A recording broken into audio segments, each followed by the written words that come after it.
Welcome back to Better Than Before. This is the CEO Leaders Podcast Show. I'm your host, Tony Richards, and staff morale is one of those challenges that can attack the growth in your business.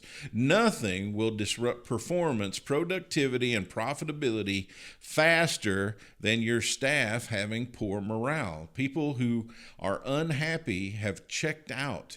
They've disengaged. In fact, according to a poll by Gallup Incorporated, 71% of employees are actively disengaged, and 53%, they're just plain unhappy. An example that I could cite is in a large company that I worked with when a manager just left unexpectedly.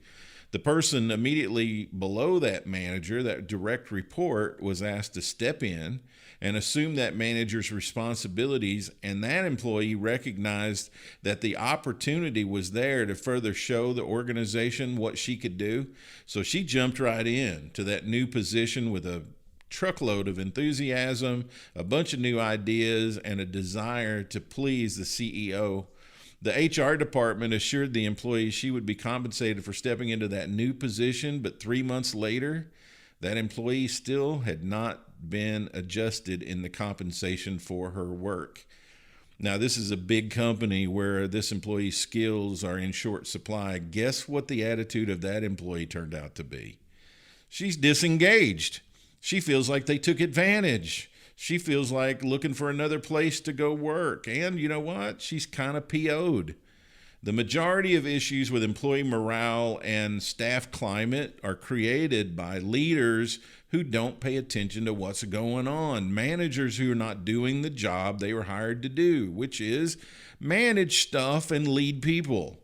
A wide range of elements can contribute to the climate in an organization. Now, think about it this way. Climate is the sum total of all the things that impact the spirit inside an organization. The next time a leader walks around the company, they should listen and observe. Are people happy?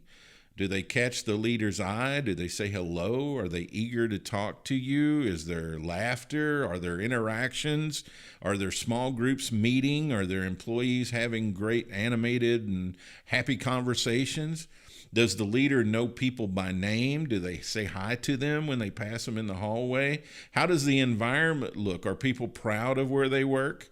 Climate is one of the most important predictive performance barometers a company can pay attention to in managing the work community. When the staff starts to own the climate of the company, when they see the impact that they're having on productivity, a subtle shift starts to happen inside the organization.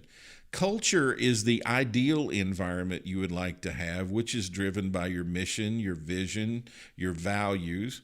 And climate is the actual workplace reality. It's what's actually going on, juxtaposed against the perfect cultural environment that you would like to have. Climate very often starts with the staff being given an opportunity to express their feelings and perceptions about the company in some form of survey or assessment. We do climate surveys all the time. And I can tell you, you want to get staff feedback, and it needs to be anonymous because you don't want to make them uncomfortable. You want them perfectly comfortable and transparent in their responses. This is a critical component. You want to know where you are so you can analyze the gaps between your culture and your climate, so you can create the cultural environment where employees feel valued, listened to, respected. Staff morale and the climate of the organization are the responsibility of the CEO and every leader in the organization. And that responsibility starts with the CEO. So here's some critical questions you can ask yourself when thinking about staff morale and the current state of climate in your company. How do you recognize employees for their contributions? Typically, when it comes down to it, when you give an employee a choice between money or some recognition and affirmation, they usually pick recognition and affirmation. So how do you do that with your people? What is the performance plan that you have for your employees? How do you set outcomes and goals and growth plans? And are managers conducting one-on-ones with their direct reports so they can keep in contact with them and be able to help them along in their day-to-day job and also in their career journey? How do you, as a company, help employees feel empowered to make some critical decisions? This is where trust comes in.